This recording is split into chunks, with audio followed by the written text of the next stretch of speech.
Voilà, je propose peut-être qu'on commence si ça vous convient. Donc s'il y a l'un ou l'autre participant qui nous rejoint, ben, voilà, il prendra l'atelier en cours de route. Donc bienvenue à cet atelier consacré au travail de fin d'études ou au mémoire. Hem, alors je vais me présenter en 2 mots. Et puis vous aurez l'occasion de vous présenter parce que vous n'êtes, par ailleurs, pas très nombreux. Donc on va essayer de faire en sorte que l'atelier soit aussi interactif que possible. Alors moi, je suis docteure en langue et lettres, docteure aussi en sciences de l'éducation et en fait, je suis responsable du centre de didactique du pôle académique de Bruxelles. Alors je ne sais pas si vous savez ce qu'est le pôle académique, mais en fait c'est une ASBL, une structure, qui est là pour favoriser en fait les collaborations, les échanges entre les différents établissements, du supérieur. Donc il peut s'agir de l'université, de la haute école, de la Pромsoc ou des ESA. Donc on met en place différents projets, à destination des étudiants, mais aussi des enseignants et on est là aussi pour favoriser la transition entre le secondaire et le supérieur. Alors moi, je travaille plus particulièrement sur, la question de l'accès aux études et de l'aide à la réussite. Alors j'ai une carrière un petit peu, particulière dans le sens où j'ai travaillé pendant 20 ans comme prof en haute école, plus particulièrement dans les catégories pédagogiques et économiques. J'ai travaillé, quelques années comme chargée de cours à l'université et puis aussi en promotion sociale. Donc j'ai essentiellement enseigné au supérieur et dans des formes très différentes et par ailleurs, j'ai consacré pas mal de recherches, à l'écrit, du primaire à l'université. Donc je vais vous parler d'une problématique aujourd'hui que je connais, relativement bien et sur laquelle je travaille depuis, assez longtemps. Alors, les différents éléments qui vont être expliqués aujourd'hui, ben, en fait, ont pour objectif de vous soutenir dans la préparation de votre TFE ou de votre mémoire. Mais le principe, c'est que moi, ce que je vais vous dire ne doit pas remplacer, toutes les indications, tous les conseils qui ont été donnés, par, vos enseignants dans vos institutions respectives. Donc à vous de faire le lien entre ce qui est vu ici et ce qui a été travaillé par ailleurs dans votre établissement. Alors, on va voir un petit peu dans quel domaine vous travaillez. Les explications qui vont être données ici concernent davantage les sciences humaines que les sciences, dites exactes. Mais voilà, j'espère que chacun pourra, y trouver son compte. Alors les objectifs de l'atelier, donc à la fin de l'atelier, l'idée c'est de mieux connaître et mieux mettre en pratique les principes de la communication écrite propre au TFE ou aux mémoires. Alors il y a différents points qui sont travaillés au niveau des DIA, mais l'idée c'est d'avoir une méthode de travail, beaucoup plus efficace. Et puis il y a quelques informations relatives aussi à la défense orale, donc tout à la fin des DIA. Donc la défense, ça ne vous tracasse pas encore de trop, mais à un moment donné, ça vous préoccupera. Donc il y a quelques indications qui sont données, de ce point de vue-là également. Alors pour aller plus loin, en fait, moi j'ai pointé l'une ou l'autre référence qui pouvait, soutenir votre, travail. Il y a, un bouquin qui se vend beaucoup, qui est publié chez Debook et qui est consacré au TFE. C'est un bouquin, je pense, qui n'est plus très ch qui n'est pas très cher. Je ne sais plus quel est le prix, je n'ai plus regardé depuis longtemps. Mais voilà, c'est un bouquin qui peut soutenir le travail que vous élaborez. Je pense que c'est un bouquin qu'on trouve aussi, très, très facilement en bibliothèque en beaucoup d'exemplaires. Alors vous avez le bouquin de Marie-Christine Pollet, Formée à l'écriture de recherche. C'est un bouquin très récent qui est extrêmement intéressant, mais très sincèrement, je pense que c'est un bouquin qui est plus adressé aux enseignants. Et alors, moi j'ai écrit un bouquin il y a quelques années consacré à l'argumentation. Vous avez en fait l'un ou l'autre chapitre qui est consacré au TFE. Donc là aussi, vous allez le trouver très facilement en bibliothèque et vous pouvez avoir des indications utiles. Mais le bouquin le plus généraliste, c'est le Beauchamp chez Debook. Alors après, moi j'ai essayé de pointer des bouquins méthodos, très généraux, que vous travaillez en sociaux, en sciences sociales, en didactique, dans les sciences humaines de façon générale, ce sont des bouquins qui vous donnent des indications sur, comment travailler. Donc si vous êtes étudiant, par exemple, en haute école, pédagogique, le bouquin en bas à gauche de Marcel Toin peut vraiment être, très intéressant. C'est un bouquin qui est vraiment pas mal du tout, très clair, très facilement, accessible. Et alors, si vous êtes étudiant en éducation, si vous êtes, futur instit, futur, régent et cetera, vous avez, des bouquins qui sont extrêmement précieux, toute une série de dictionnaires qui reprennent des concepts importants en sciences de l'éducation, en didactique, et cetera. Alors ici, moi, j'ai fait le travail par rapport, à ces domaines-là, parce que voilà, ce sont des domaines dans lesquels je travaille beaucoup et que je connais bien.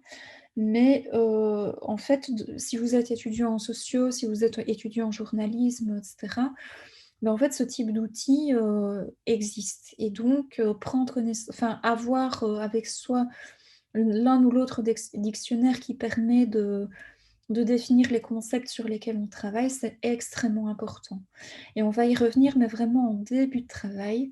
C'est super intéressant d'aller voir dans ces dictionnaires et de se dire: «Ben, moi, je travaille, par exemple, sur la motivation, je travaille sur, le harcèlement, la dyslexie», enfin, je sais pas quoi. En fait, plutôt que de lire, tout de suite des bouquins extrêmement compliqués, un tuyau que je vous donne, c'est vraiment d'aller voir dans ces dictionnaires. Vous allez trouver, des textes qui font, une demi-page, 2, 3 pages et qui sont écrits par des spécialistes du domaine et qui permettent déjà d'avoir un bon aperçu, des études ou de ce qui fait consensus par rapport, aux concepts qui vous intéressent. Donc voilà, ça c'est vraiment un bon réflexe, à avoir, quel que soit le domaine dans lequel vous soyez. Alors le principe en fait, c'est que lire un TFE ou un mémoire, pas pour prendre connaissance du contenu en tant que tel, mais pour mieux cerner les caractéristiques du genre, c'est vraiment extrêmement intéressant. Donc contactez votre promoteur je pense qu'il pourra être en mesure de vous envoyer, l'un ou l'autre travail et donc vous, le travail que vous allez mettre en œuvre, ça ne va pas être de comprendre finalement la teneur de la recherche qui a été effectuée, mais ça va être de voir, comment est rédigée une intro, comment est rédigée une conclusion, ça ressemble à quoi une bibliographie? Comment est-ce que les données justement que je recueille sur le terrain vont être insérées dans le travail que je vais élaborer? Donc ça, c'est vraiment un bon plan et si ce n'est déjà fait, contactez votre promoteur très rapidement. Alors, dans un premier temps, ça peut être intéressant de regarder la présentation formelle du TFO du mémoire. Ça ressemble à quoi? Ne fût-ce que l'objet en tant que tel. Qu'en est-il de la couverture, de la quatrième de couverture, de la typographie? Et donc, soyez très vigilants aussi par rapport aux recommandations qui vont être données par votre établissement et vous devez respecter strictement les recommandations qui ont été données. Je pense que ça m'est déjà arrivé d'être, confrontée à une étudiante qui avait, un TFE qui était vraiment pas mal du tout, qui était jugé réussi et puis en fait sa couverture ne correspondait pas du tout aux attentes de l'institution. Elle a dû, réimprimer tout le mémoire, voire, passer en seconde session, enfin je ne sais plus quoi. Donc voilà, soyez très, très vigilants par rapport à toutes les indications qui vous sont données et si vous ne parvenez pas à vous procurer un TF1 ou un mémoire, lisez vraiment attentivement les dias que je vais vous communiquer, parce que vous allez trouver plein d'extraits, soit très brefs, soit plus longs, qui permettent un petit peu de voir, à quoi ça ressemble finalement, un TFE ou un mémoire. Alors j'en arrive, à la thématique qui préoccupe un certain nombre d'entre vous, donc à savoir la problématique. Mais en fait, votre problématique, c'est vraiment le cœur, c'est vraiment le noyau de votre recherche. C'est son squelette, c'est vraiment son ossature. Alors, quand on parle de problématique, en fait, énormément de gens, y compris parfois des profs, j'étais un petit peu surprise, confondent la problématique et le problème. comme si, le TFE ou le mémoire était là pour répondre, à un problème, pour apporter des éléments de solution à un problème donné et en fait, ce n'est pas le cas. Quand on parle de problématique en termes de recherche, la problématique, c'est une, un enfin, la problématique est constituée, en fait, de 3 volets différents et ces 3 volets qui sont différents ne sont pas indépendants l'un de l'autre. Ils sont très fortement articulés. Alors, vous avez d'une part les questions de recherche. Ce sont les différentes questions que vous posez au début de la recherche et en fait, finalement, c'est ce que vous cherchez. Alors, en lien avec ces questions de recherche, vous avez des hypothèses. Les hypothèses sont les tentatives de réponse que, vous essayez d'apporter aux questions de recherche. Et donc ici, je vais dire une chose qui paraît un petit peu stupide, mais ça ne l'est pas. Une question de recherche, en fait, c'est une question, donc c'est formulé de manière interrogative, obligatoirement. Alors qu'une hypothèse, en fait, c'est une tentative de réponse. On n'est pas sûr, mais on croit que et une hypothèse, elle est formulée sous une forme déclarative. Donc on va proposer des pistes de réponse aux questions qui nous préoccupent. Alors, est-ce qu'on a nécessairement une hypothèse dès lors qu'on formule des questions de recherche? Bah, pas forcément. Parfois, on énonce des questions et même les chercheurs les plus réputés, mais en fait, n'ont pas d'hypothèse à énoncer, n'ont pas d'hypothèse à formuler. Hem, Est-ce que c'est grave? Non, absolument pas. Donc c'est pas une phase, obligatoire non plus et au niveau de vos hypothèses, ben, parfois il s'avère qu'à la fin de la recherche, vos hypothèses ne tenaient pas la route. Alors est-ce que c'est un problème en termes d'évaluation? Pas du tout également.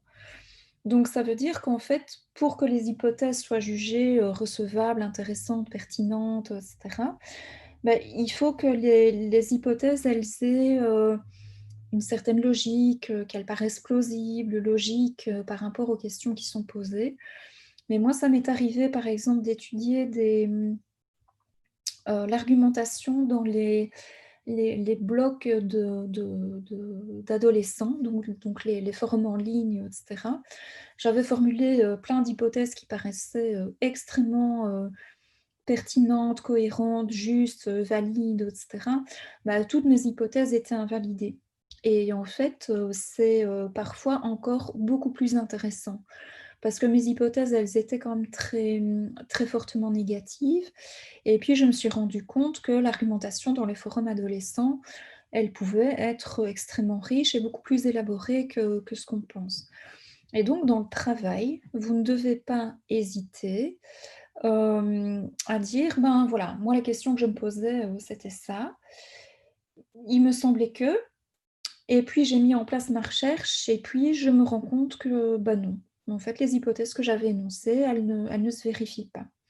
Alors par contre, ce que vous ne pouvez pas faire, c'est tordre en fait les résultats que vous avez, élaborés pour faire en sorte que les résultats coïncident avec les hypothèses que vous aviez avancées. Donc, si vous pensiez que X et puis que vous arrivez à Y, et ben, en fait, il faut le dire de manière, extrêmement honnête et de manière, extrêmement, transparente. Je vais donner un exemple que je donne souvent aux étudiants parce qu'il est un peu, il est un peu comique, mais il est vrai. En fait, au départ, le Viagra était un médicament qui devait, mmh c'était un médicament qui était là pour je sais plus pour les fonctions respiratoires, pour les fonctions cardiaques, enfin je n'en sais rien et puis en fait, ils se sont rendus compte que ça fonctionnait pas du tout pour, ce qu'on pensait et puis que ça avait d'autres effets, pas du tout soupçonnés. De même, le coca, a été élaboré au départ comme étant un remède pour, la digestion, je pense et puis au final, c'est devenu quelque chose de tout à fait différent. Donc ce qui compte en fait au niveau de votre recherche, c'est la très grande honnêteté, l'intégrité avec laquelle vous allez, conduire votre recherche et puis, hem en fait, exposer vraiment, les résultats que vous allez élaborer. Alors ce qui est important aussi, c'est que les questions de recherche que vous allez, formuler là, tout de suite, maintenant, au mois de novembre et puis, début décembre, ce sont des questions, qui vont évoluer. En fait, vous allez avancer dans votre travail et vous allez vous rendre compte que vos questions, elles sont trop larges, elles sont trop vagues, elles sont trop générales, qu'il y a une question à laquelle vous n'aviez pas pensé, qui apparaît en fait comme étant tout à fait pertinente et intéressante. Et là, de nouveau, en fait, une bonne problématique, c'est une problématique qui évolue au fil du temps. Donc l'idée, c'est que maintenant, moi, étudiant au mois de novembre, je vais essayer de formuler ma problématique, mais je sais très bien qu'en fait, cette problématique, elle va suivre et elle va cheminer avec moi au fil de l'élaboration du TFE. Et dans le travail, que vous allez produire, dans l'écrit que vous allez élaborer, c'est tout à fait intéressant et pertinent de dire, «Au départ, je me questionnais par rapport à ça, ça, ça et ça, et puis je me suis rendu compte en fait qu'il y avait d'autres aspects que je n'avais pas pris en compte et qui étaient extrêmement intéressants». Et donc dans l'écrit que vous allez élaborer, vous pouvez vraiment rendre compte du déplacement, du trajet, de la trajectoire que vous avez effectuée au niveau de votre processus de recherche. Alors troisième élément, les choix méthodologiques que vous allez poser. En fait, vous avez vos questions, vous savez ce que vous cherchez, vous avez des pistes de solutions, qui vous paraissent plausibles, et puis, en fait, vous avez des options méthodologiques. Alors de quoi s'agit-il? En fait, ce sont tous les outils qui vont vous permettre de savoir comment vous y prendre pour répondre aux questions et pour chercher à valider ou invalider vos hypothèses. Alors les options méthodologiques, ça peut être par exemple l'exploration de la littérature scientifique.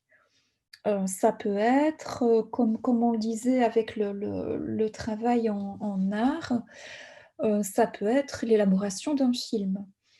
Ça peut être, au niveau de l'IEX, une analyse, des publicités des années 30. Donc ça peut prendre, beaucoup de formes, et je vais vous donner plein d'exemples par la suite, et donc je vais vous montrer en fait, ce qu'il en est. Alors, moi ce que je conseille, aux étudiants que j'accompagne, et j'en ai suivi vraiment beaucoup depuis une grosse vingtaine d'années, c'est qu'en fait, les étudiants prennent une page en format paysage, et en fait, ils élaborent, 3 colonnes. D'abord les questions de recherche, puis les hypothèses, puis la méthode. Alors moi, ce que je vous montre, là pour le moment, c'est la problématique, colonne 1, 2 et 3, et puis en fait, il se trouve que la colonne 4, ce sont les réponses que les étudiants ont obtenues au terme de la recherche. Donc les réponses, les résultats ne font pas partie de la problématique en tant que telle, mais quand les étudiants, ont élaboré tout leur travail et puis qu'ils doivent, assurer leur défense, orale, en fait, souvent les étudiants, ils ne voient pas ce qu'ils vont expliquer à l'oral, parce qu'ils ont envie d'expliquer plein de trucs théoriques et tout ça, en fait, c'est pas du tout l'idée. Et là, ce que je dis à l'étudiant, c'est: «Tu vas repartir de ta problématique, mes questions, mes hypothèses, ma méthodo, et tu rajoutes simplement», enfin, rien n'est simple, hein, mais une quatrième colonne avec les réponses qui ont été obtenues.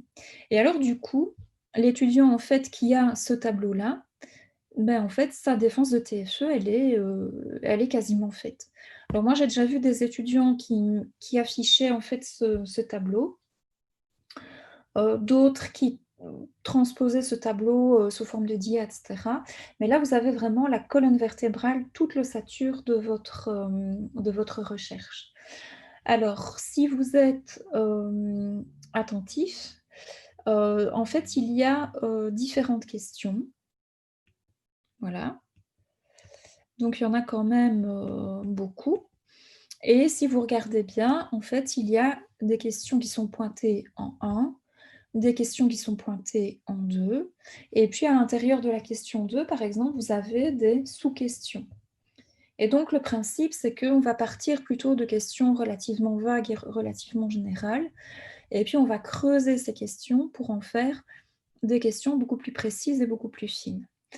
Alors, regardez le titre du TFE. Comment les cercles de lecture peuvent-ils être mis, pardon, au service d'une tâche d'écriture telle que la farcissure? Alors, c'est une question de recherche pour moi qui est, excellente, parce qu'en fait, notamment, c'est une question qui est formulée en forme de «comment». Les questions formulées en termes de comment sont intéressantes et plus intéressantes que des questions, par exemple, «Est-il possible de?» Parce que «Est-il possible de?» ça appelle une réponse de type, «oui, non». La question du comment, elle appelle une réponse beaucoup plus, ample et beaucoup plus élaborée. Heu, alors élaborer cette question, ben, je pense que ça a pris du temps au niveau de l'étudiante. Après, une fois que vous avez cette question-là qui est centrale, l'astuce que moi je vais vous donner, c'est de dire: «J'ai ma question centrale principale, mais finalement je vais prendre chacun des mots qui constituent cette question et le principe c'est que je dois m'attarder sur chacun des concepts du titre». Donc par exemple, bah, les cercles de lecture, de quoi s'agit-il? L'écriture, bah, qu'est-ce que l'écriture? Comment elle est travaillée avec les enfants? Quand on parle de farcissure, bah, de quoi s'agit-il? Et alors en fait, ce que vous devez faire, c'est faire une espèce de brainstorming pour élaborer cette première question et puis après vous allez prendre tous les mots-clés et puis vous allez tenter de poser des questions pour clarifier finalement, les mots-clés que vous avez, utilisés. Alors le principe au niveau de la problématique aussi, c'est qu'au début, on va partir de questions très générales et au fur et à mesure qu'on avance, en fait, on respecte la logique dite de l'entonnoir. On arrive à des questions beaucoup plus fines et précises, qui vont porter sur des aspects tout à fait spécifiques et qui sont là vraiment au cœur de votre travail. Alors, par exemple, question 1, qu'est-ce qui fait consensus en didactique de la lecture? Donc on parle des cercles de lecture et cetera. Bah, avant de parler des cercles de lecture, on parle de, de l'enseignement de la lecture au niveau du primaire. Alors après, comment est-ce qu'on tente de répondre à cette question-là? Ben, on va prendre connaissance du bouquin J.A.S.son, du groupe des courants, des socles de compétences, et cetera, et cetera. Et puis après, en regard, vous avez les différentes réponses qui ont été, identifiées par l'étudiant. Alors, qu'est-ce qu'un cercle de lecture? De quoi s'agit-il? Bah, là, je vais prendre connaissance de telle ou telle référence et bah, voilà, c'est un dispositif didactique, les élèves se réunissent, et cetera. Alors, qu'est-ce qu'un cercle de lecture? Ben, en fait, c'est une question qui est quand même assez vague et c'est une question qui est importante parce que votre travail, il est consacré à ce concept. Alors, quels sont les objectifs des cercles? Et cetera, et cetera. Et donc vous pouvez ventiler différentes questions par rapport à cette question des cercles de lecture. Alors comme on est dans un travail à cheval entre la lecture-écriture, ben on a des questions en corollaire sur l'enseignement de l'écrit. Alors comment après on en arrive à une question beaucoup plus intéressante me semble-t-il, à une question beaucoup plus spécifique. Comment intégrer l'apprentissage de l'écriture au sein du cercle de lecture? Donc comment on peut travailler finalement les 2 en parallèle? Et là, on voit que l'étudiant, il a déjà pointé des références qui ont travaillé vraiment cette question-là. Alors quel type de démarche favorise le développement d'une lecture littéraire? Comment envisager un exercice? Et alors là, au niveau de la méthode, ben, à un moment donné, on voit qu'on n'est plus dans des lectures, des lectures, des lectures, mais en fait, l'étudiant qui est un futur instit, ben, il a mené des expérimentations dans des classes de troisième primaire et dans des classes de sixième primaire. Et donc là, j'en viens à la question qui a été, posée par l'étudiant tout à l'heure. Donc là, en fait, ben, vous allez revenir sur le dispositif didactique que vous avez mis en œuvre et donc là, l'étudiant, il va faire une espèce de compte rendu, de description, mais aussi d'analyse du travail qui a été fait par les étudiants. Donc ici, en fait, c'est un futur instit qui a mis en place un projet avec des élèves du primaire et qui cherche finalement, à voir dans quelle mesure, ce dispositif fonctionne et quels sont les effets au niveau des élèves. Maintenant, si vous êtes étudiant, à l'IEX et que vous vous intéressez, par exemple, aux articles qui traitent des vaccins dans la presse américaine, du mois d'octobre, la méthodologie, en fait, elle va s'imposer toute seule. Vous allez recueillir toute une série d'articles dans la presse américaine, du mois d'octobre. Vous allez pointer les articles relatifs aux vaccins et vous allez faire l'analyse de ces textes en partant des questions que vous vous êtes posées. Alors un élément extrêmement important sur lequel je dois attirer votre attention, c'est que moi, ça m'est arrivé quand même très régulièrement en une vingtaine d'années, de lire l'introduction du TFE, une introduction géniale et où l'étudiant dit: «Voilà, moi les questions qui m'intéressent, c'est cette question» et cetera. Heu Au terme du travail, vous allez trouver des éléments de réponse à, ces interrogations. Et puis en fait, on lit, la conclusion, on lit tout le travail et on se rend compte que l'étudiant apporte énormément de réponses, mais des réponses à des questions qui n'ont pas été formulées. Et les questions qui ont été formulées, elles ne trouvent pas nécessairement de réponse. Donc le fait de prendre une feuille en format paysage, d'avoir des colonnes différentes et de mettre en regard les questions, les hypothèses, la méthode et puis les résultats, ça vous oblige en fait à avoir un travail extrêmement cohérent. Et ça vous aide finalement à avoir vraiment une vue d'ensemble de votre travail et en fait, quand vous avez élaboré ça, en gros, il y a plus qu'à. Vous savez ce que vous devez faire, comment, et la structure même de votre travail va s'imposer d'elle-même. Voilà, on va prendre d'autres exemples, maintenant, mais est-ce que l'une ou l'autre personne souhaite prendre la parole? Oui, madame, Oui. bonsoir. Je voulais demander pour cette page en format paysage, du coup, ça c'est à faire à la fin du travail, c'est bien ça? Avec les réponses, oui. Ça, c'est quelque chose, qui est vraiment à faire à la fin, quand vous avez vraiment bien stabilisé votre problématique. Là, vous reprenez les questions, les hypothèses, la méthodo et puis vous allez noter les résultats que vous avez obtenus et ça, c'est super utile, notamment quand vous allez préparer votre défense de TFE.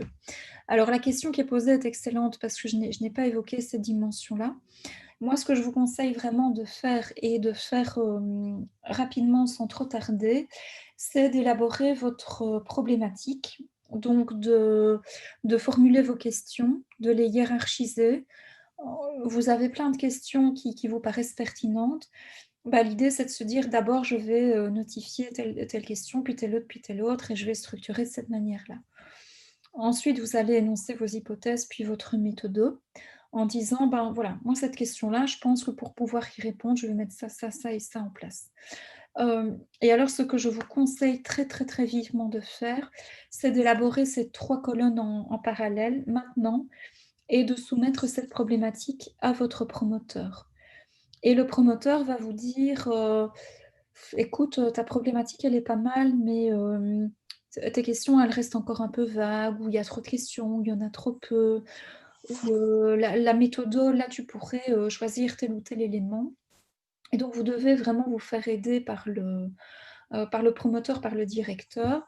Et une fois que vous avez une problématique, qui tient la route, en fait, vous allez faire votre recherche bibliographique, vous allez faire vos lectures et cetera. Donc ça, c'est quelque chose que moi, je vous invite à faire, maintenant. Moi, j'avais des collègues qui demandaient aux étudiants très vite en octobre-novembre de rédiger une intro et en fait, c'est pas que c'est pas intéressant, mais le problème, c'est que l'introduction et la conclusion, ce sont des parties qu'on rédige, tout à la fin du travail, en fait. Pourquoi? Parce que vous ne pouvez pas introduire et présenter un travail que vous ne connaissez pas. Et donc l'introduction et la conclusion, ce sont les 2 parties, a priori les plus compliquées de votre travail. Donc c'est pas une bonne idée de commencer par, cette partie-là. Moi, ce que je disais aux étudiants que je suivais, c'était, élaborer votre problématique et on va la travailler, tous les 2. On a travaillé aussi en classe, je projetais les problématiques, on en discutait, on les commentait et cetera et hem et en fait, j'essayais vraiment que l'étudiant, il ait une problématique, vraiment chouette, vraiment costaude, ce qui lui permettait après, vraiment de mettre en place son travail en tant que tel. Donc c'est quelque chose à faire assez rapidement et l'idée, c'est par exemple d'abord de noter, toutes les questions qui vous intéressent et puis de se dire: «Bah, dans quel ordre je les mets?» et puis après les choses s'enchaînent, relativement logiquement. Voilà, est-ce que j'ai répondu à la question? Oui, merci. Voilà. Est-ce qu'il y a d'autres questions à ce stade? Et je vais vous montrer d'autres Heu, exemples. Moi, Oui, j'en ai une autre. oui, En fait, nous, on nous a pas demandé, de problématiques, ce qui me paraît étonnant maintenant que vous en parlez. Mais, je pense que c'est parce que c'est une forme plus artistique là, dans notre école. Mais, ça revient quand même au même. Imaginons que nos 3 questions de recherche dans la première colonne soient vraiment très pertinentes et qu'on ait des bonnes hypothèses pour les 3, mais que, ça prenne une forme, très déséquilibrée dans la structure générale, en imaginant qu'il y a plein de réponses et plein de méthodes possibles pour, la question 1 et très, très peu pour la deuxième. Est-ce que ça pose vraiment problème ou est-ce que ça veut dire que la question est pas enfin, moi je pense en termes de structure. Est-ce que c'est grave ou est-ce que ce soit très, parce que nous, on nous demandait plutôt un sommaire, mais ça revient au même, parce que si les 3 parties du sommaire sont intéressantes, mais qu'elles se complètent pas de la même manière, en fonction de ce qu'on trouve. Voilà, j'avais un peu cette interrogation-là. heu, oui et non. En fait, je vais faire une réponse un peu simpliste, mais qui est quand même intéressante, je pense. En fait, quand vous regardez un TFE ou un mémoire, quelles que soient les consignes, les établissements et cetera, de façon générale, grosso modo, vous avez un équilibre entre, j'aime pas dire ça, mais c'est quand même vrai, la partie théorique et la partie pratique. Donc en fait, quand vous regardez, vous avez un travail qui fait une centaine de pages, admettons. Vous avez, quelques pages de bibliographie, vous avez, 2-3 pages d'intro, 2-3 pages de conclusion, la table des matières et cetera et puis vous regardez le cœur du travail en tant que tel, ben vous avez par exemple, allez, je vais dire, 40-35 pages de parties théoriques et puis 40-35 pages de parties pratiques. Donc il y a un relatif équilibre à mettre en place, et quand j'évalue des travaux, ben, en fait, moi, ce que je faisais, c'était que la 1re chose que je faisais, c'était sincèrement d'aller voir la table des matières. Parce que la table des matières, c'est super intéressant. On voit vraiment la structure, l'ossature du travail, et cetera et on voit aussi l'équilibre, le déséquilibre qu'il y a entre différentes parties et quand je voyais une partie théorique qui était extrêmement développée et puis une partie pratique extrêmement réduite, du genre, 72 pages de théorie et 18 pages de pratique. À la limite, j'avais pas besoin de lire le TSO, le mémoire, évidemment je le lisais, mais je savais qu'il y aurait de gros problèmes. Et la partie théorique, elle pouvait être génialissime et super bien écrite et très intéressante. Et puis en fait, ben, on se rend compte que l'étudiant, il n'a pas eu le temps de mettre en place la pratique en tant que telle. Donc en principe, il y a un relatif équilibre entre les éléments plus théoriques et puis les éléments plus empiriques et effectivement, il ne faut pas qu'il y ait, des chapitres qui soient, vraiment très, très, très, très brefs et puis d'autres qui soient extrêmement, extrêmement longs. Donc il faut essayer de trouver un équilibre, mais la question qui est posée, elle est compliquée. Donc l'idée, c'est que vous pouvez arriver avec un brouillon, avec un premier jet et puis je pense que c'est vraiment le travail du promoteur de vous accompagner pas à pas et d'essayer de trouver un bel équilibre, une belle structure, au niveau des différents chapitres qui vont être, mis en place. Après, il ne faut pas chercher non plus à ce que chaque chapitre fasse, 18 pages. C'est pas pertinent et quand vous faites des sous-parties de sous-parties et cetera, ça ne va pas non plus quand vous avez le point, 1.1.1.1.1.1.1. Voilà. À un moment donné, il faut s'arrêter. Souvent, on s'arrête au niveau 4 ou que sais-je. Donc à vous de faire en sorte que ce gros machin qu'est le travail, il y ait quand même un relatif équilibre et il ne faut pas que la théorie prenne le pas sur la pratique ou l'inverse.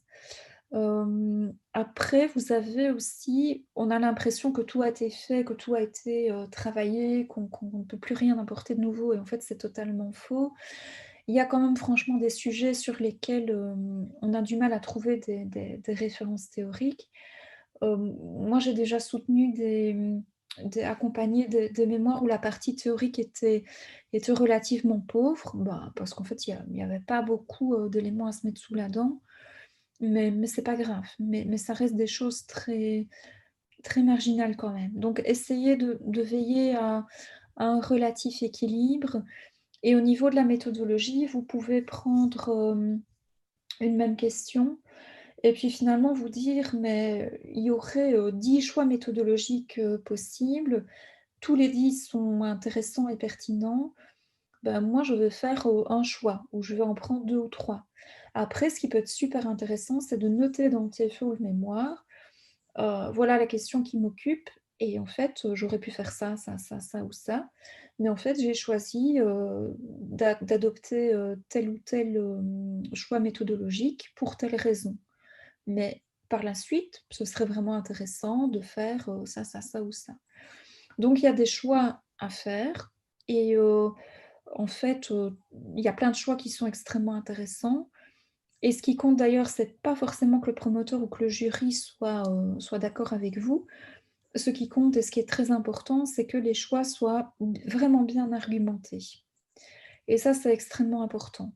Donc en fait, au niveau du TFO du mémoire, vous allez faire des choix, permanents. Vous allez choisir, une problématique, vous allez choisir, des références bibliographiques, vous allez choisir, vos questions, vous allez choisir l'expérimentation que vous allez mettre en œuvre. Il y a plein de choix qui sont absolument géniaux et défendables, mais ce qui est important, c'est de bien tout justifier. Et ce qui est extrêmement important aussi, c'est que ces choix soient le plus possible justifiés, mais aussi que vous fassiez des choix qui vous parlent et puis aussi que vous fassiez des choix qui soient, gérables. Donc enfin voilà, vous avez quand même un laps de temps limité, et cetera. Donc faites des choix, raisonnables et raisonnés. Ça va? Oui, merci Hem, beaucoup. je ne sais pas s'il y a une autre question à ce stade? Oui, bonsoir. Moi, c'était peut-être d'autres pistes de méthodologie employées par rapport peut-être, est-ce que des entretiens Oui. avec un public, est-ce que des une enquête, enfin voilà, est-ce que c'est valable aussi comme méthodologie? Oui, bien sûr. Donc ici, j'ai pris un exemple, mais je vais passer en revue plein d'autres, exemples. En fait, au niveau méthodologique, il y a un choix quasiment infini, c'est vrai et d'un autre côté, ben, en fait, c'est souvent un petit peu la même chose, effectivement, le fait de la passation d'enquête, bah, c'est extrêmement, répandu quel que soit le domaine dans lequel vous soyez. Le fait de faire passer des entretiens semi-directifs, des panels de groupe, et cetera, c'est très, très utilisé également. Et puis aussi des analyses de corpus, par exemple, vous êtes, bah, voilà, je l'ai dit, étudiant en journalisme, bah, vous allez étudier les coupures de presse relatives à tel ou tel élément. Vous faites des études en Sciences Po, bah, vous vous intéressez aux programmes politiques qui concernent le handicap. Vous allez faire une comparaison des différents programmes et voir comment les programmes, traitent, cette problématique, particulière. Vous faites un travail sur le graffiti. Ben, vous allez analyser, différents graffitis au départ de photos et cetera. Vous allez, analyser les peintres ou les œuvres de Banksy ou je ne sais pas, vous allez faire une analyse très fine de ces éléments. Vous êtes en Romagne et vous faites un mémoire consacré à la BD ou au roman policier, vous allez analyser des écrits. Donc, il y a plein de choses. Absolument, tout est possible. Et c'est ça qui est gai, en fait. L'idée, c'est vraiment de prendre une problématique qui nous botte, qui nous intéresse, qui soit faisable sur un plan matériel, au niveau temporel. Mais je pense que par la suite, on va voir des exemples de méthodes différentes. Alors, à un moment donné, il y aura toujours des lectures, ça c'est clair, surtout pour les premières questions. Et puis après, ça peut prendre des formes extrêmement diversifiées. Je vais essayer de vous montrer. Ici, c'était une petite étude que j'avais mise en place pour une publication dans une revue. Donc, la question centrale que j'avais, c'était que révèle l'examen des exercices insérés dans les fiches de prépa élaborées par les stagiaires à destination de leurs élèves du primaire et du secondaire inférieur. Donc, l'idée, c'était de réunir plein de fiches de prépa de cours et de regarder comment les stagiaires insérer les exercices dans ces fiches de prépa. Donc là, ma méthode, évidemment, c'était de réunir plein de fiches de préparation élaborées par des étudiants et puis de les analyser. Donc j'avais ma question centrale, et puis ma question centrale, je l'avais ventilée en différentes sous-questions. Question 1, qu'est-ce qu'une fiche de prépa? Vous allez me dire, c'est bon, c'est débile, on voit bien, etc. Non, en fait, pas du tout. C'est pas aussi évident que ça de définir le concept d'exercice, de manuel, de fiche de prépa, etc. Et donc, même les concepts qui vous paraissent les plus évidents, en fait, vous devez les définir. Pourquoi? Parce que vous allez travailler sur la notion de compétences, de motivation, vous allez travailler sur les fake news, etc. Mais en fait, ce sont des concepts qu'on croit connaître. Ce qu'il y a, c'est que quand on est dans un travail de recherche, il ne faut pas juste rester sur je crois que, sur une approximation, etc. Il faut vraiment des définitions extrêmement solides des concepts que vous utilisez. D'une part, pour dire au lecteur, pour définir auprès du lecteur les différents éléments, et d'autre part aussi pour dire, moi quand j'utilise le mot compétence, je l'utilise dans ce sens-là. Parce qu'en fait, vous allez vous rendre compte que vous allez lire 25 bouquins sur les compétences. Les 25 bouquins vont vous proposer 25 définitions différentes. Et là, que faut-il faire? Soit on choisit une définition, soit vous allez créer une compétence, le plus souvent au départ de 3-4 définitions qui vous paraissent intéressantes. Alors, comment définir la fiche de prépa? En fait, moi, j'ai repris différentes publications en lien avec cette question. Et en fait, notamment, un des résultats, c'est que la fiche de prépa, elle n'a quasiment pas été étudiée par la recherche. Et donc là, c'est super intéressant parce qu'on peut dire, moi, ce que je fais, c'est relativement innovant, c'est relativement neuf. Alors, comment caractériser les stagiaires, etc. Donc, voilà. Alors, comment caractériser l'exercice dans le champ des activités? C'est quoi un exercice? Mais en fait, la question n'est pas du tout anodine et n'est pas du tout stupide. Et donc, il faut vraiment définir ce qu'on entend par exercice. Après, c'est exercice, mais ça pourrait être tous les concepts sur lesquels vous travaillez.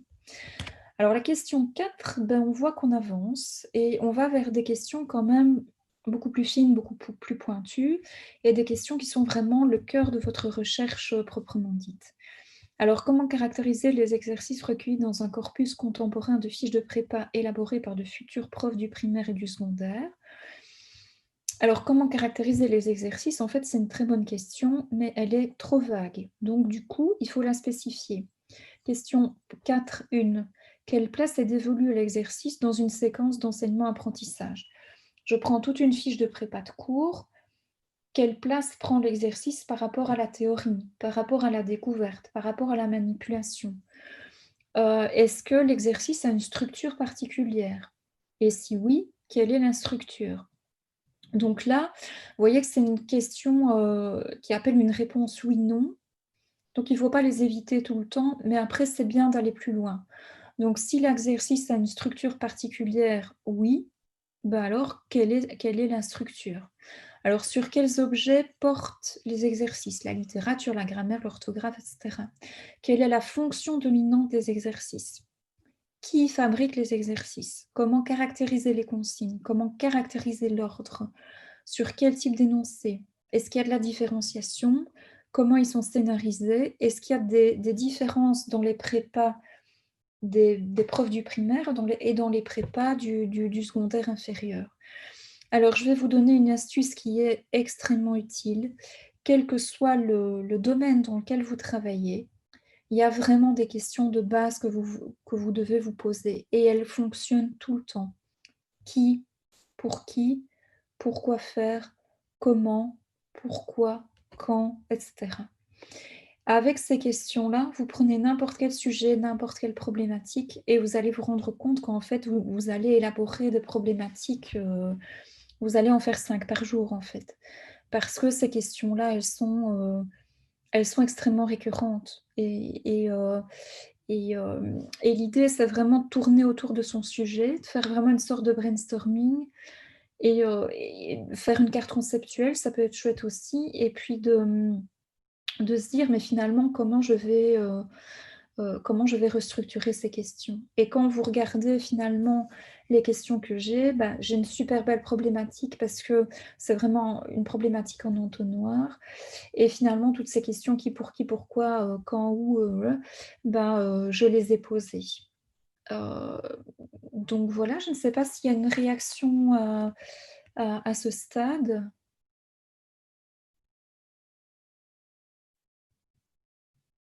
Pas trop. Alors ce que je vais vous montrer maintenant, c'est la problématique, en fait, c'est un brouillon. On est d'accord que ce document-là, il apparaît pas dans votre TFE, il apparaît pas dans votre mémoire, il apparaît pas dans un article ou quoi que ce soit. C'est un brouillon, c'est un document de travail et c'est vraiment l'ossature de votre travail. Alors moi, ce que j'ai fait après, c'est vous montrer comment la problématique que moi j'avais faite dans le tableau, je l'ai reformulée dans l'introduction de l'article que j'avais écrit.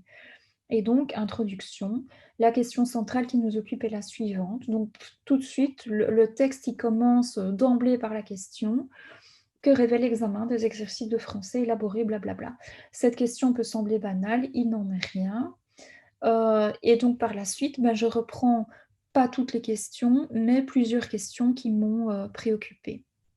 Et si vous regardez le paragraphe en bas, pour tenter de répondre à ces questions, nous avons procédé à une exploration, nous avons recueilli, nous avons analysé, et cetera. Et donc là, en fait, ce que j'explique, c'est la méthode. Une fois que vous avez votre problématique sous format tabulaire, ben, en fait, après, il n'y a plus qu'à, entre guillemets, mettre des mots sur le schéma que vous avez élaboré.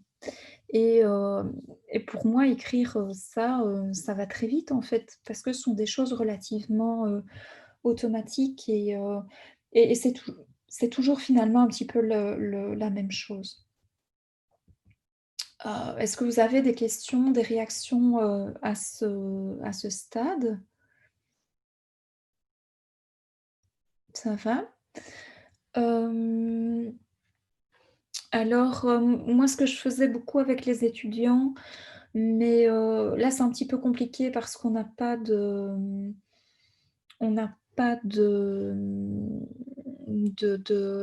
tableau. C'est qu'en fait, je leur donnais un sujet et au départ du sujet, en fait, je leur demandais de décliner une problématique. Donc le sujet, en fait, c'est ce sur quoi vous travaillez. Moi, je travaille sur, heu, les le ce que les programmes politiques, ont notifié par rapport, à l'accompagnement du handicap. Moi, je travaille par rapport, aux œuvres de Botticelli. Moi, je travaille sur les fake news relatives au Covid. Moi, je travaille sur, l'élaboration d'un, d'un jeu qui aiderait par exemple les enfants dyslexiques. Je travaille euh, à une stratégie qui permettrait d'aider par exemple les patients diabétiques à mieux respecter leur régime. Donc ça, c'est vraiment le sujet. Le sujet, vous l'avez, c'est déjà très bien. Bah, ça ne suffit pas. Le sujet doit devenir une problématique. Alors moi, ce que je faisais avec mes étudiants, et ça fonctionnait vraiment bien, c'était que je leur disais, par exemple, c'est un sujet qui peut vous intéresser aussi si vous êtes étudiant à l'IEX ou quoi que ce soit, le sujet est la représentation de l'institut ou de l'enseignant au cinéma. Euh, alors, si vous devez problématiser au départ de ce sujet, euh, qu'est-ce que vous avez envie de me proposer comme tentative de question, par exemple? C'est pas évident et j'ai vraiment envie de noter quelque part, mais c'est pas. Voilà, malheureusement, je ne peux pas. Voilà, je vous écoute.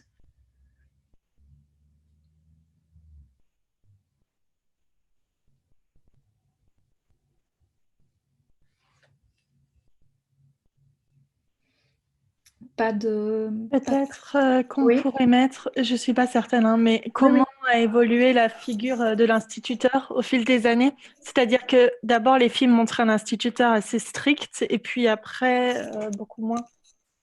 Je ne Parfait. sais pas si c'est clair ce que je dis. Si, c'est nickel et c'est impeccable.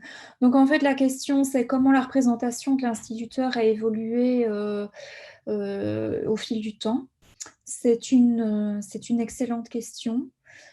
Et c'est une question qui appelle une recherche longitudinale. Donc on va regarder le phénomène vraiment dans une durée relativement longue. C'est une excellente question aussi parce que c'est une question formulée en termes de comment. Et donc ça n'appelle pas une réponse extrêmement fermée. Donc, comment la représentation de l'instit a-t-elle évolué au fil du temps? Point d'interrogation. Et en fait, ce que vous avez rajouté par la suite, c'est une hypothèse. Moi, je crois que dans les films de 1930, etc., l'instit, il était vraiment super strict et tout ça.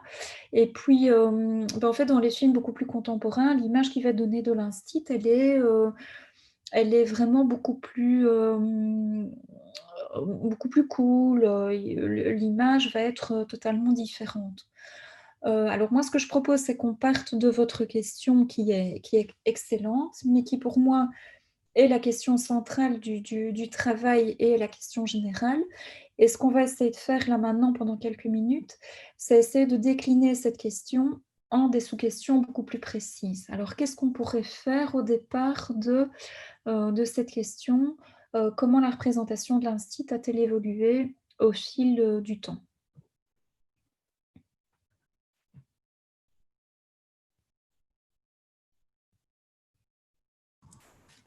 J'ai pas compris.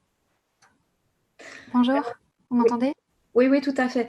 Donc, en fait, la question, c'est de se dire, on a une question qui est comment la représentation de l'instit a-t-elle évolué? La question est parfaite, mais maintenant, on essaye de formuler des sous-questions, des questions qui portent sur un aspect plus précis du problème. Ok, d'accord. Ouais, c'est pas évident, hein. Peut-être cibler une période. Oui. Donc, il y a des choix à faire et donc on va dire comment évoluer de telle année à telle année. Alors, je vais vous donner une autre piste aussi. Comment pardon, Oui, vas-y. oui, oui, oui, allez-y. Oui, oui, tout Non, à j'avais fait. une question, enfin une sous-question du coup dans la partie 1. Comment représente-t-on un instituteur au cinéma? Comment représentons un instituteur au cinéma? Et cette question est encore très, très vague et on pourrait la respécifier avec des questions beaucoup plus détaillées. Par exemple, comment est-il habillé? Ah oui, d'accord. Mais en fait, pour moi, c'est c'était la réponse. Comment représente-t-on un instituteur? Bah, par les costumes, le lieu, Ouais. le cadre, enfin j'en sais rien, tous les trucs liés au cinéma qui peuvent être. Tout à fait. Donc en fait, le truc, c'est qu'il faut reprendre tous les mots-clés et se dire: «Bah, je vais essayer de les décliner».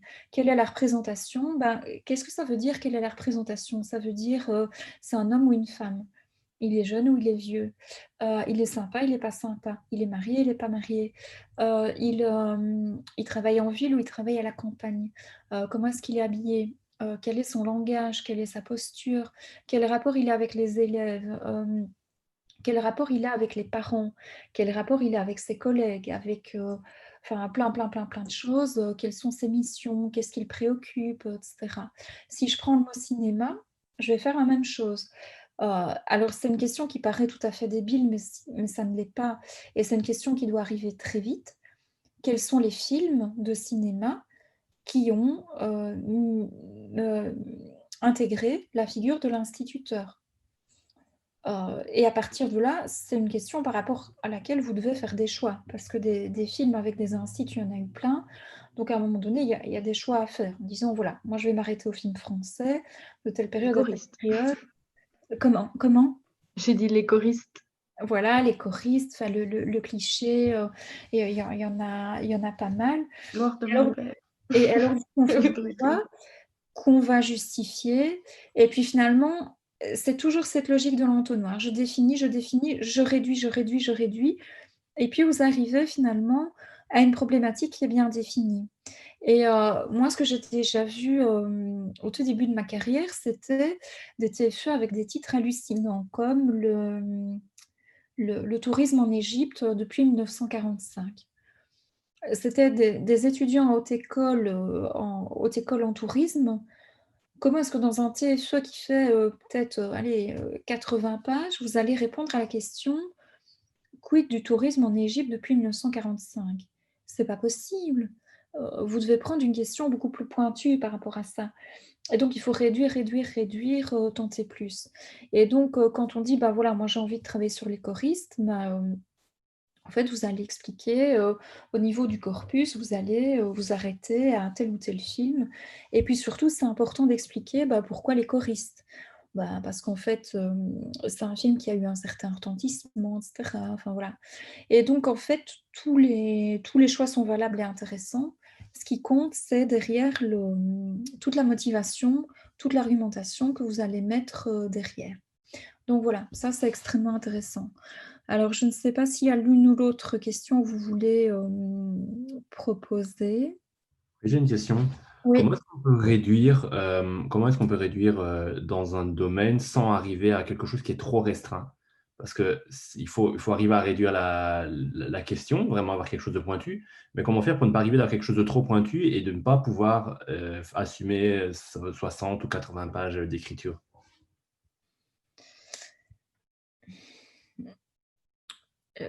C'est quand même très rare que les sujets soient vraiment très, très, très pointus.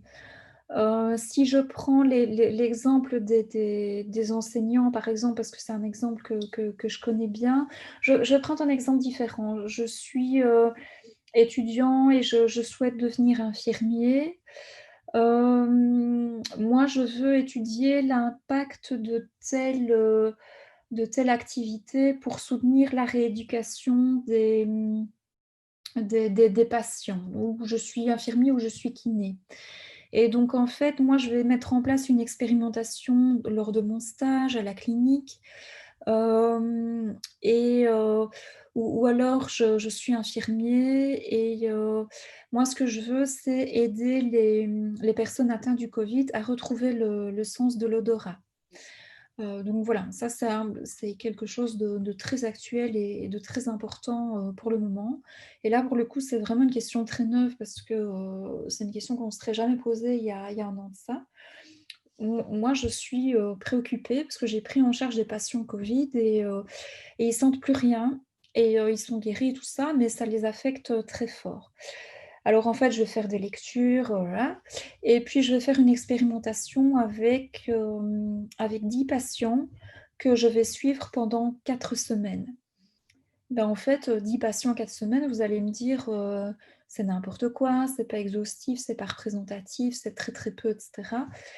Et ben, en fait, dans le cadre d'un TFE en haute école, Et même au niveau du mémoire de master, souvent les mémoires ont une ampleur un petit peu plus importante. Bah, souvent, vous allez vous rendre compte que l'ampleur, elle n'est pas extrêmement conséquente. Et en fait, c'est pas très grave. Parce que ce qui compte, c'est pas tellement l'ampleur que vous donnez à votre recherche, c'est plutôt en fait montrer la capacité que vous avez à avoir acquis une méthodologie de la recherche intéressante. Alors après, on est bien d'accord que, ça j'ai déjà eu aussi des étudiants qui remettaient un TFE et en fait leur partie, pratique, c'était en gros, j'ai rencontré, 2 personnes et j'ai fait un entretien de 3/4 d'heure. Bon, là, on est d'accord que c'est du grand n'importe quoi et que ce n'est pas assez et que ça ne suffit pas. Et ça m'est quand même arrivé fréquemment de recaler des TFO, des mémoires pour des parties pratiques, pardon, insuffisantes. Alors, il faut savoir que ça peut être relativement problématique parce que, si vous n'avez pas une pratique suffisante et qu'on vous le dit le 22 juin, si vous êtes éducateur, ben, OK, vous retournez dans votre institution, enfin, vous pouvez faire, plein de démarches pour essayer d'étoffer un petit peu votre pratique. Si vous êtes de nouveau un STID, ben, c'est mort. En juillet août, a priori, il n'y a pas cours. Hem, donc en fait, pour répondre à la question, c'est quand même une question qui ne se pose que très rarement et pour rétablir le curseur et se dire, «Ça suffit» ou «Je dois quand même aller un petit peu plus loin», moi, de nouveau, j'ai envie de vous dire la même chose, vous en discutez avec le promoteur. Et si vous dites, «Moi, j'ai fait un questionnaire, j'ai fait une enquête et l'enquête, elle est quand même très longue et je n'ai que 32 réponses». Alors vous râlez parce que vous avez mis en place une énergie de malade pour avoir, plein de réponses, puis les gens répondent pas, ils disent: «Oui, je le fais», ils le font pas, covid, confinement, machin, tout ça. Alors vous êtes là avec vos 32 questionnaires et puis le promoteur, il va vous dire, «Ouais, OK, tu pas beaucoup de questionnaires complétés, mais en même temps, ton questionnaire, il était vraiment long. Donc c'est pas grave, ça suffit, c'est bon comme ça». Maintenant, par contre, ce qui est extrêmement important, c'est que quand vous allez exposer les résultats, vous devez toujours rappeler que votre, corpus, que votre échantillon, il est réduit, que c'est, que du coup les conclusions que vous allez tirer, bah, elles sont restrictives aussi et par exemple, il ne faut pas formuler les choses comme, «Les étudiants éprouvent beaucoup de difficultés, pendant le confinement». En fait, il faut dire: «Les étudiants que j'ai pu rencontrer éprouvent beaucoup de difficultés pendant le confinement». Et alors, il faut à la fois mettre en avant vos résultats et puis d'un autre côté, il faut toujours rappeler les limites de votre travail et dire: «Ben, ultérieurement, ce serait sympa de reproduire cette enquête et d'essayer d'avoir un échantillon beaucoup plus important».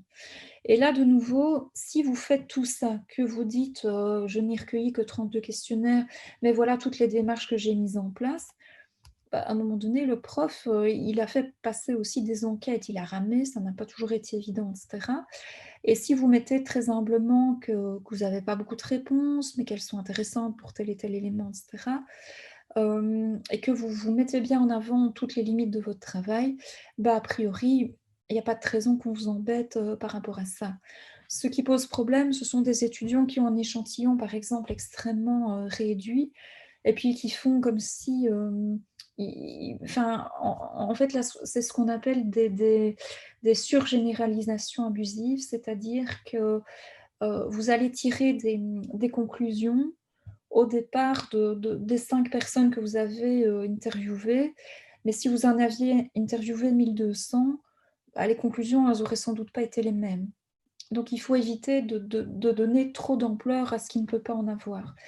Mais de façon générale, nous, on est plutôt attentifs, au respect d'une certaine méthode, plutôt que, au fait d'arriver avec blindé de résultats, plein de données et tout ça. Et puis parfois, vous avez plein de données d'une richesse hallucinante et puis vous n'en faites rien du tout. Et ça va pas non plus.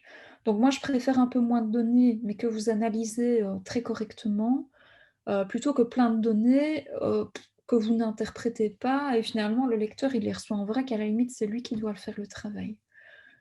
Voilà, donc ce sont vraiment des choses à discuter avec le promoteur, et le promoteur il est là pour vous soutenir de ce point de vue-là.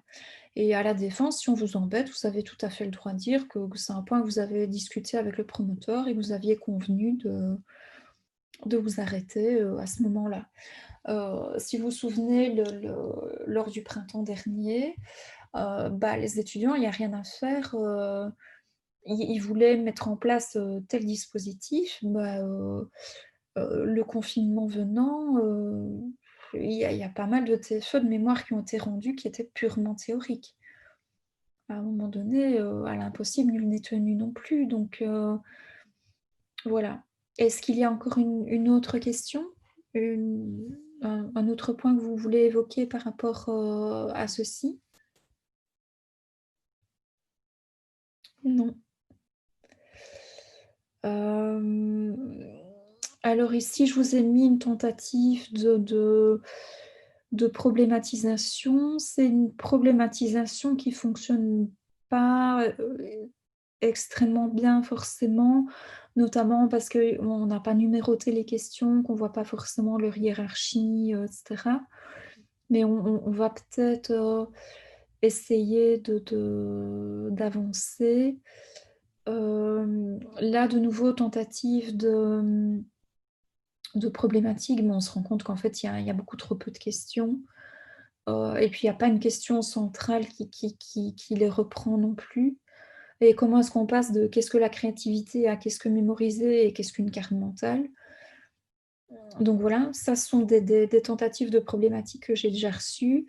Et si votre problématique n'est pas bonne et qu'elle ne fonctionne pas, c'est pas grave. C'est le travail aussi de votre promoteur de vous soutenir. Et au départ de ce que vous avez essayé de faire, d'arriver à quelque chose de plus élaboré. Alors, autre proposition également. Voilà. Moi, ce que je vous propose, si ça vous convient, c'est que lors des 20 prochaines minutes, on parle des lectures, si ça vous va. Ok. Excusez-moi, juste pour en revenir aux questions Oui. dont vous avez parlé avant, est-ce que Oui. celles-ci doivent paraître dans le TFE ou dans le mémoire? Ah oui, tout à fait. Ces questions, donc le tableau, comme je l'ai dit, avec les 3 colonnes et tout ça, ça non, ça c'est un document de travail juste pour vous. Mais les questions, elles vont apparaître. Donc là, si vous reprenez, c'est pas un TFE, mais c'est un article. Enfin, en l'occurrence, ici, c'est pas important. Ici, moi, dans mon introduction, qu'est-ce que j'ai fait? J'ai pointé les questions qui me préoccupent. Et je vais même vous donner une astuce très utile. Moi, ce que je vous conseille éventuellement, c'est en fait quand vous élaborez vos titres et vos intertitres, de noter en fait des questions. Que révèle l'examen des exercices? Quels sont les objets privilégiés? Quelles sont les fonctions majeures, etc. Pourquoi? Parce que quand vous mettez dans vos titres et dans vos intertitres des questions de cet ordre-là, en fait, c'est un peu stupide, mais ça fonctionne. Le lecteur, il a envie d'avoir la réponse. Et donc, plutôt que d'avoir un titre, mais qui est très bien par ailleurs, les fonctions des exercices, ça peut être très chouette de mettre quelles sont les fonctions majeures des exercices analysés. Et donc, vos questions, elles doivent apparaître obligatoirement. Et les questions que vous allez formuler, c'est vraiment le fil conducteur majeur de votre travail. Si vous n'avez pas d'hypothèse, ce n'est pas forcément très grave, mais de la même façon, les choix méthodologiques que vous posez, ils doivent être formulés très, très, très clairement. Et vous allez dire, voilà, moi j'ai fait tel choix méthodologique pour telle raison. J'explique, je justifie, etc. Et vous pouvez même dire, au départ, je pensais mettre en place telle ou telle méthode et puis ça n'a pas fonctionné, j'ai adopté une autre démarche et j'explique, etc. Donc en fait, il ne faut pas faire dans votre travail comme si tout marchait tout seul et comme si tout fonctionner comme ça doit fonctionner. On sait bien qu'une recherche, c'est on essaye des choses, on revient en arrière, on teste, ça fonctionne pas. J'avais trop de questions, j'ai refait des choix. Je voulais rencontrer telle personne, ça n'a pas été possible. Je voulais avoir une 50aine de questionnaires, j'en ai eu moins. Mais au final, j'ai fait autre chose par la suite. Donc, moi, je suis toujours surprise quand toutes les recherches se passent comme prévu, quand les hypothèses qu'on a formulées sont toutes vérifiées, quand vous avez mis en place un projet avec des malades, avec des élèves, avec n'importe qui, et que tout le monde a super bien profité du dispositif mis en place. En fait, faire de la recherche, c'est pas faire de la publicité ou du marketing. C'est aussi notamment expliquer ce qui n'a pas marché, ce qui a moins bien marché. Et alors surtout, chose très importante, c'est aussi dire bah, si c'était à refaire, je m'y prendrais autrement. Et voilà comment je ferais. Et ça, c'est super intéressant aussi. Et je pense que si vous faites vraiment tout ça, vous allez faire un super bon TF1, un super bon mémoire. Et en fait, le truc, c'est que le prof, il ne sera pas forcément d'accord avec vous. Lui, il aura peut-être fait autrement autre chose. Mais lui, ce qu'il va évaluer, c'est la rigueur de la démarche que vous avez mise en place. Et ça, c'est extrêmement important. Moi, ça m'arrivait des tas de fois de rencontrer un étudiant, et puis l'étudiant me dit bah, j'hésite, en fait, j'ai envie de faire ça, et puis en même temps, j'ai envie de faire ça. Qu'est-ce qui est le mieux? Et puis moi, je disais à l'étudiant, dans certains cas, ben, tu sais, les deux options sont très chouettes. Maintenant, l'option A, elle a tels avantages et telles limites, et l'option B, bah, c'est le contraire. Et l'étudiant dit, bah, je fais quoi? Bah, moi, je disais, bah, tu fais comme tu veux, parce que quel que soit le choix que tu poses, les deux sont intéressants. Ça va? Du coup, dans le cas de cette étudiante, elle aurait pu mettre, voilà, j'ai choisi telle solution, mais j'ai aussi pensé à celle-ci. Oui, Voilà. tout à fait, exactement. Et alors, dans la suite des dias, vous pourrez lire par vous-même. En fait, la règle, quand vous élaborez la conclusion de votre travail, c'est que vous mettez vraiment en avant de façon pas prétentieuse, mais enfin, vous expliquez vraiment ce que votre travail a permis de faire, les conclusions, les résultats. Enfin, vous pointez vraiment tout le travail que vous avez mis en place et tous les résultats qui ont été générés. Et puis la règle, c'est qu'à la fin de la conclusion, vous devez dire, pas comme ça, mais enfin, en gros, si c'était à refaire, voilà comment on pourrait s'y prendre, voilà comment on pourrait, pardon, étoffer, comment on pourrait dupliquer l'enquête, quels aspects, en fait, moi, j'ai pas traités et qui sont intéressants aussi. Alors moi, ce que je dis aux étudiants qui n'ont pas de questions de sujet, encore moins de problématiques, et qui ne savent pas trop comment s'y prendre, moi, je leur dis d'aller lire d'anciens TFE, d'anciens mémoires, et parfois d'aller lire uniquement en fait la fin de la conclusion générale. Et là, en fait, l'étudiant, s'il a bien fait son travail, il a pointé des questions qui n'ont pas été prises en compte et qui seraient intéressantes de traiter ultérieurement. Et en fait, c'est la règle. En fait, le TFE, le mémoire se finit comme ça. Ça va. Et donc, d'une certaine façon, c'est une forme de dialogue avec le lecteur. Je suis conscient du fait que, je sais que non a des limites, mais pour autant, j'aurais pu prendre telle ou telle option. Ou si la recherche devait être reconduite, il me paraîtrait intéressant d'eux. Et donc, tout ça, c'est extrêmement intéressant et c'est à faire absolument. Alors, peut-être 2 mots sur la lecture, parce que c'est important aussi. Alors, comment savoir quoi lire? Ben, en fait, de nouveau, c'est la problématique qui va déterminer ce qui doit être lu et pourquoi. Alors, par exemple, si moi, ce qui m'intéresse, c'est de définir l'exercice, ben, en fait, je sais que je vais lire des bouquins ou des articles sur l'exercice, et en fait, je ne vais pas les lire comme ça, ex nihilo. Je vais lire les livres ou les articles en cherchant des définitions de l'exercice. Et souvent, en fait, le problème, c'est que les étudiants, quand ils font des lectures, ils n'ont pas un objectif spécifique. Et parfois, ils lisent 10, 15 articles, bouquins, etc. Et puis, ils n'avancent pas parce qu'ils font plein de lectures, mais comme ils ne savent pas ce qu'ils cherchent, ben forcément, ils ne trouvent rien. Alors, si en tête, vous avez vos questions, qu'est-ce que la motivation? Qu'est-ce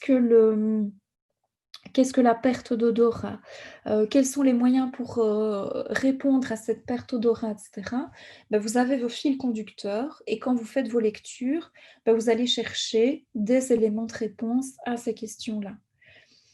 Alors, une astuce aussi pour répondre à la question de savoir quoi lire, ben, en fait, ce qui est compliqué, c'est au début. Au début, on n'a rien, mais rien du tout. Je travaille sur le journal intime, je travaille sur les fables au Moyen-Âge, je travaille sur les blogs, je travaille sur je ne sais pas quoi. Ce qui est compliqué, c'est de trouver les 2-3 premières références. Une fois que vous les avez, c'est très bien. Alors, vous allez regarder la bibliographie et vous allez décortiquer la bibliographie. Et là, en fait, c'est la démarche de l'entonnoir, mais à l'inverse. Vous partez de très peu et puis vous allez vraiment élargir super fort. Et vous allez... moi, j'ai lu, par exemple, cet article d'Annie Piola, mais quand je lis la référence, moi, le texte de Françoise Bock en 99, je trouve qu'il a l'air super intéressant. Et je vais essayer de me le procurer. Idem pour le texte de 98, etc., etc. Et donc, en fait, l'idée, c'est que c'est dans les bibliographies des autres que vous allez trouver ce dont vous avez besoin. Alors, Google, ça marche très bien aussi. Enfin, voilà. Alors, dans quel ordre je dois réaliser mes lectures? Alors, de nouveau, c'est la logique de l'entonnoir. Mais là, l'entonnoir dans ce sens-là. En fait, le truc, c'est que vous allez trouver des lectures différentes.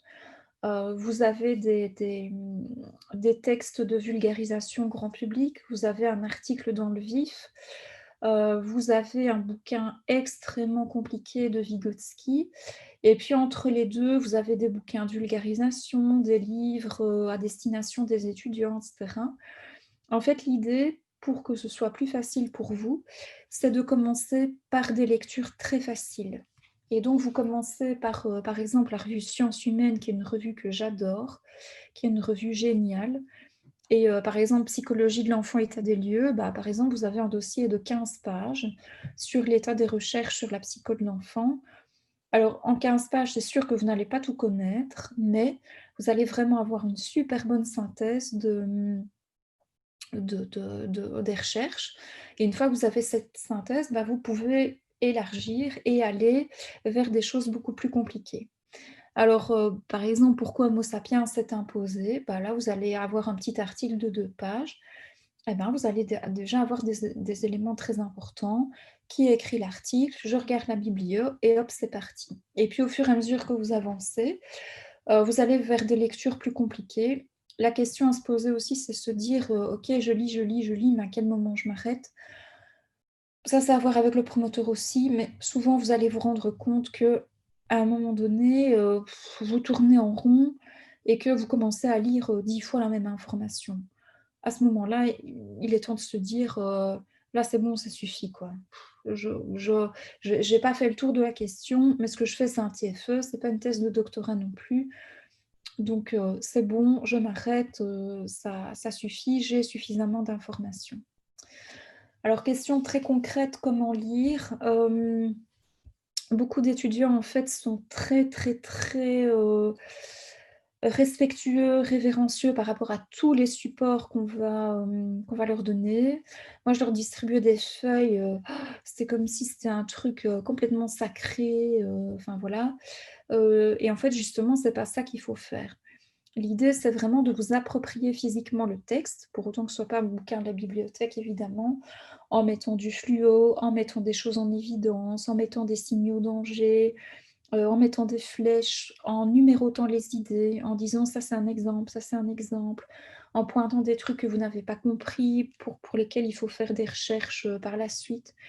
Donc l'idée, c'est que plus vous allez vous approprier matériellement le document, plus vous allez vous l'approprier aussi mentalement. Alors moi, j'ai fait ça. Le jaune, c'est les idées importantes, le bleu, c'est les auteurs, etc. J'ai fait mes petites annotations et tout. Vous auriez pu lire le même article, vous auriez fait des choses très différentes. Et ça aurait été très bien aussi.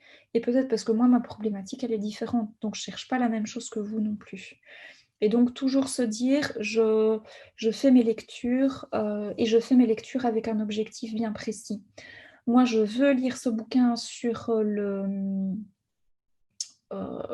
la prise de notes. Je cherche quelles informations. Eh ben, ce sont ces informations-là que je vais chercher dans le document. Alors, je vais vous donner un exemple aussi. Voilà, ça, c'est un exemple de prise de notes qu'on peut faire sur le côté au départ d'un bouquin qu'on a lu. Et vous voyez que là aussi, il y a un effort pour repointer les idées importantes et pour dire page 11, par exemple, sa thèse, et blablabla, etc. Moi, ce qui m'est arrivé très souvent, c'est de travailler avec des étudiants qui avaient passé 3 jours en bibliothèque, qui n'avaient pris aucune note, qui avaient fait des recherches sur Internet pendant 3 jours. Et comme il n'y avait pas de notes, pas de traces, rien du tout, ben, en fait, tout ce travail ne servait à rien. Et donc ici, ben, vous devez vraiment bien noter la référence, Bernard Lahire, La raison scolaire, Rennes, Pure, 2008. Et puis vous devez dire page 11, telle info, etc. Parce qu'après, quand vous devez référencer vos lectures, vous devez être extrêmement précis et dire, par exemple, cette définition des inégalités, bah, elle figure à la page 11, par exemple, de ce bouquin-là. Donc, prenez des notes, des notes, des notes. C'est vraiment important. Et prendre des notes, c'est déjà s'approprier, en fait, le bouquin. Alors moi, ce que j'avais fait aussi, notamment dans ma thèse, parce que à un moment donné, les lectures deviennent vraiment très, très, très nombreuses. Ça m'avait pris du temps, mais franchement, ça avait été super utile. J'avais essayé de faire un espèce d'index. Et par exemple, j'avais mis acculturation, par exemple, c'est chez tel auteur, telle page. Acte de langage, tel auteur, telle page. Le concept d'auteur, il apparaît chez tel auteur, chez tel auteur. Et de ce point de vue-là, si vous dites bah, moi je dois faire le point sur les définitions de la motivation, bah, après ça va très vite. Définition de la motivation, ok, tel auteur, telle page, tel auteur, telle page. Vous prenez tous les bouquins, vous les mettez face à vous et vous dites ok, je prends quelle définition, laquelle me paraît bonne, laquelle me paraît moins bonne. Ou alors est-ce que j'en choisis une, ou alors est-ce que moi j'en crée une. Et en fait, le travail intellectuel, ça paraît quelque chose de complètement justement abstrait, très théorique, extrêmement intellectuel et tout. Et en fait, c'est les chercheurs, les gens qui font beaucoup de recherches et tout ça, c'est pas forcément des grands savants fous, mais c'est des gens qui ont une super bonne méthode de travail. Et quand vous avez trouvé une bonne méthode et qu'elle vous convient, ben en fait, il n'y a rien qui est insurmontable. Et ça, par exemple, ça peut être une bonne stratégie pour se dire, ben voilà, je vais chercher dans toutes les références et puis finalement, il me suffit, entre guillemets, de mettre à plat toutes ces définitions et de regarder ce que moi j'en fais. Avez-vous des questions, remarques, commentaires à faire par rapport à ce que je viens d'expliquer? Oui, cette annexe, vous nous conseillez de la faire à quel moment dans le travail? L'index... Oui, l'index, pardon. En fait, moi, sincèrement, ici, je l'ai fait parce que c'est un travail avec une ampleur vraiment très conséquente. Quand ce sont des travaux plus réduits, je ne le fais pas forcément. Ou alors, ce que je fais, c'est que je prends une feuille et puis je mets définition, argumentation, puis je vais mettre tel auteur, telle page, tel auteur, telle page, tel auteur, telle page. Et puis après, je mets tout à plat devant moi et je regarde. Mais ça, en fait, c'est un travail de synthèse au départ des lectures qu'on va faire une fois qu'on a fini les lectures. Et là, on se dit, bon, j'ai fait plein de lectures, maintenant j'arrête, c'est fini. Et j'essaye de voir ce que je peux faire de toutes ces lectures-là. Et donc de se dire, ben, je voulais définir ce qu'est l'exercice, ben, qui l'a fait et où, à quel moment. Moi, je veux trouver des solutions très concrètes pour que mes patients Covid arrivent à sentir à nouveau, à retrouver le sens de l'odorat. Qui a travaillé ça? Quelles sont les propositions concrètes qui ont été faites? Est-ce qu'il y en a? Lesquelles? Est-ce qu'elles sont toutes les mêmes, différentes? Lesquelles ont l'air intéressantes? Lesquelles ont l'air moins intéressantes? Donc là, c'est quand vous avez fait toutes vos lectures et qu'à un moment donné, vous devez passer de la phase de lecture vers la phase où vous allez commencer à rédiger. Et alors, ce que vous faites, c'est, par exemple, moi, je dois écrire le chapitre 1, définition de la motivation. Vous pouvez faire un espèce de petit plan. D'abord, je parle de ça, puis de ça. Et en fait, le problème au niveau de l'écriture du TFE ou du mémoire, c'est que c'est une écriture extrêmement élaborée et très complexe, mais si vous avez tous vos brouillons, vos petits plans, etc., vous allez en fait décomposer la tâche d'écriture et vous allez moins saturer. Alors, ce qui est important quand vous faites les lectures en tant que telles, tout d'abord, c'est de comprendre ce que vous lisez. Et si vous ne comprenez pas, évidemment, c'est problématique. Et puis, en même temps que vous comprenez, vous devez aussi faire la synthèse de ce que vous identifiez. Et vous allez bouffer des dizaines, des centaines parfois de pages. De ces dizaines ou centaines de pages que vous allez avaler, il en restera royalement parfois 40 ou une centaine de pages dans le TFE ou le mémoire. Donc il y a un travail vraiment de synthèse qui est extrêmement important. Et ce qui va vous aider aussi à faire une excellente synthèse, c'est la problématique que vous avez élaborée. Donc j'y reviens tout le temps. Mais moi, ce qui m'intéresse dans ce bouquin-là, c'est qu'il me donne des réponses par rapport aux questions que je me suis posée. Alors après, vous pouvez lire 1 milliard de trucs super intéressants dans ce bouquin et la question n'est pas là. Mais ce qu'il y a, c'est que ça ne répond pas aux questions que vous posez. Alors, question aussi que posent souvent les étudiants, c'est est-ce que c'est mal de ne pas lire tout le livre ou quand il y a un bouquin collectif, de lire 2 chapitres mais pas tout, etc. Non, pas du tout. Quand vous allez regarder les dictionnaires que j'avais montrés au début, vous allez chercher la définition du Covid, vous n'allez pas chercher autre chose. Donc, la lecture que vous faites, ça ne doit pas être une lecture superficielle et trois articles d'une page, ça ne suffira pas. Mais c'est une lecture, de nouveau, qui doit être orientée par votre projet de lecture. Et quand vous voyez manifestement qu'il y a un chapitre qui n'apportera pas d'éléments de réponse à ce qui vous intéresse, vous pouvez le passer. Cela dit, parfois, vous avez un bouquin, vous êtes tout emballé parce que ça porte très précisément sur votre sujet de TFO de mémoire. Puis finalement, vous lisez et vous dites, bof, c'est pas terrible, franchement, ça m'aide pas beaucoup. Et puis parfois, on va lire des choses un petit peu à côté. Et là, on va vraiment avoir un déclic et se dire, ah oui, ça m'aide vraiment. Et ça m'aide à trouver une solution. Donc, tout est possible, en fait. Et l'idée, c'est d'être très structuré, d'avoir sa ligne de conduite, et puis en même temps de se laisser surprendre par les lectures. Voilà, je ne sais pas si vous voulez ajouter quelque chose. En tout cas, moi, j'ai pris beaucoup de plaisir à travailler avec vous. Toutes vos interventions, réactions étaient extrêmement pertinentes. Moi, je voulais vous dire aussi que j'avais pris un plaisir fou à élaborer mon mémoire, ma thèse, tous les travaux de recherche que j'ai été amenée à faire. Et que franchement, si vous aimez votre sujet, si vous avez une bonne méthode, que vous êtes motivé, confiant, que vous travaillez régulièrement, j'espère vraiment que ce sera un moment positif de votre formation dont vous vous souviendrez et que ce travail, c'est un travail dont vous serez fiers et que vous serez heureux de partager. Donc moi, je vous souhaite beaucoup de courage parce que moi, j'ai travaillé dans des bêtes conditions hors confinement. Je suis très solidaire avec vous parce que c'est vraiment pas évident d'être tout seul chez soi à bosser comme un fou. En même temps, d'un autre côté, on n'a pas de distraction à côté non plus, ça c'est clair. Mais je vous souhaite beaucoup de courage et beaucoup de plaisir avec votre travail. Et voilà, j'espère que tout ira au mieux pour vous. Voilà, donc je vous souhaite une toute belle soirée et à tout bientôt.